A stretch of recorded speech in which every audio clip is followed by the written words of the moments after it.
That's his own high school coach. Really good practice this morning.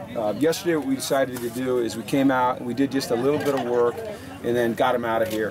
The plan, as you guys know, was to go to the pool, but they were having a senior citizens like work out the joints moment in the pool, so we actually couldn't go to the pool, which I think the players probably enjoyed.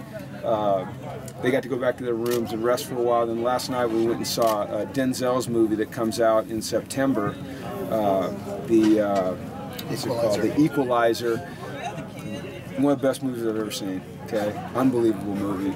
And then they came out today, and I was really proud of them because they were focused right back in. It was really a mental day in terms of special teams, all the situations we went through. We worked a couple team periods, and they did a good job. Tonight we'll have a full pads practice, and then tomorrow we'll have our mock game. And we'll do that on the lower field. The fans will be out here, and it'll be a good deal. So really pleased with where we are. Got guys coming back from the minor nicks. As far as going back and comparing injuries to the last two camps, we're in much better shape this year than we ever were. So that's really encouraging. I like the way they've worked.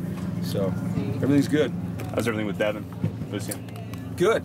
He passed a concussion test this morning. He's rehydrated. We're hopeful that on Monday he'll be back out there practicing. Might put him in a red jersey, but the plan right now, unless something changes, and it always can change, is to have him back out there on Monday. You know, it was a little bit of a head injury combined with the heat, and the great thing about Devin is he recovered very, very quickly. And he wants to be out here. It's like you have to hold him back. How is Zach Willie doing? Good. He ran on the side today, so that was the final step in his progression towards getting back on the field. So I don't know if we'll put him back out there tonight. If we do, it'll probably be in a red jersey, but he should be, we're hopeful he'll be ready to go Monday. And Scott Questenberry, I think he's the only one we had. Scott had he got a minor concussion, if you can call any concussion minor. I don't think you can, but it wasn't a horrible one. Our hope is that he can be back out there on Monday as well. But he's doing really well. Jake's doing well.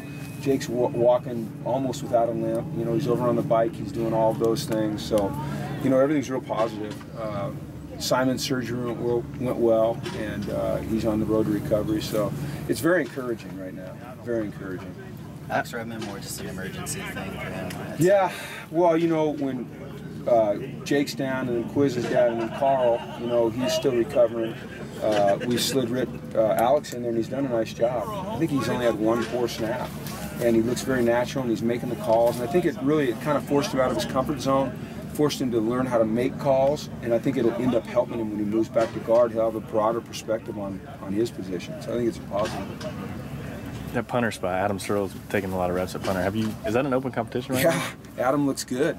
Matt looks good. I think Stefan looks good. I think all three of those guys do. I think that Stefan looks good as a place kicker too. I think we're in really good shape at those positions right now. We just have to decide who it's going to be. I feel good about our snapper, Longo.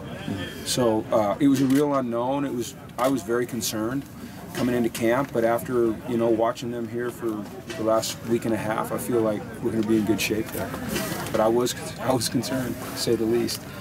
Was there some scrambling when Sean wasn't a part of the picture anymore? Or? Well, yeah. I mean, we were kind of, things, the way things are going, and you have a little bit of a clue that something might be up. So we were, trying to get our ducks in a row, and but when it did happen and he did leave, it wasn't like we just slid a guy in. We had to go, figure out how we were going to make it work, and we were lucky to get a couple things. First of all, to get Stefan to come here instead of go to the other school, and then to get Matt to come here instead of going to a couple of the schools that were after him. And then Adam is a guy that's very, very improved. He looks like a guy that can actually get it done. Last year he was inconsistent, his leg strength wasn't great, but he's had a really good off season and he's worked hard, and I trust him. What have you seen from Jefferson playing corner in the nickel? No, we just move him out there to give him reps every once in a while.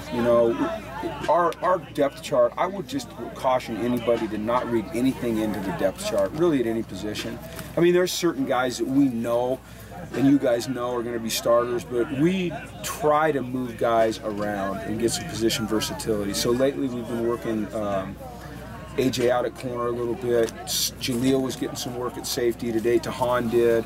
This afternoon it might just be completely jumbled. So really there's nothing that's set in stone in terms of how we're going to use guys, where we're going to use them. We're trying to work through scenarios. Like I said, get them position versatility, get them comfortable playing different spots. That's kind of what training camp's about. When I look at our secondary, though, I see 9 guys that I think can all play and help us win, and to me, that's encouraging. I know you said 8 a week ago. Who's the 9th? Jalen Ortiz. I think he's really stepped up. I kind of forgot him when we talked last time. I think Jalen has really done a nice job in transition. It's not as natural for him yet as the other guys because they've been doing it a lot longer and they did it through spring. But Jalen's a good player. I think he's going to be good out there. He's got good man cover skills. He stays close. Coach, can you talk about the backup quarterback position, like in the battle? What do you want to know? What are your thoughts on it? What do you think's good? I feel like Jerry and Ashante and Mike Faithful have all really made tremendous progress this camp. I was standing out there today thinking about how far Ashante's come. You remember last year he came in and when he was doing drills where there's no one coming at him, he looked great. He could spin it and we were all fired up. But then when chaos started happening around him, it was a little bit tough on him. This year, it's different, and it's gotten different really the last few days. He looks so much more comfortable and more in command. So I just think it's positive to have those 3 guys behind Brett that I have confidence in all of them. That's good. Okay, thanks, man.